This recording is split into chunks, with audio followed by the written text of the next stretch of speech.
Jambo wa ndugu wapenzi, Yohana 9:1-3 inasema, na angali Yesu alipokuwa akipita akaona mtu kipofu tangu kuzaliwa.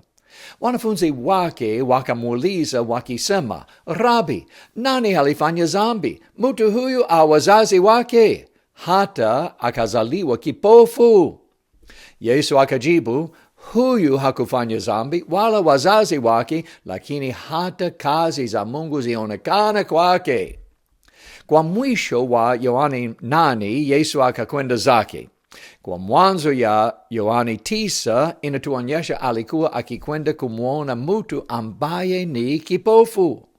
Wanafunzi wakauliza, ni nani aliyefanya dhambi, mtu huyu au wazazi wake? Je, mtu huyu angaliweza kufanya dhambi mbele ya kuzaliwa? Namna gani? Haiwezekani. Basi wazazi hapana. Tunafahamu ya kwamba ugonjwa na kufa vilikuja ulimwenguni kwa sababu ya dhambi. Haiko kusema mtu atakuwa na dhaifu fulani wala ugonjwa fulani kwa sababu ya ghadhabu ya Mungu kwa dhambi yake fulani. Mungu hakufanyaga hivyo. Yesu angetumia mtu huyu kuonyesha kazi za ajabu za Mungu. Sasa mawazo.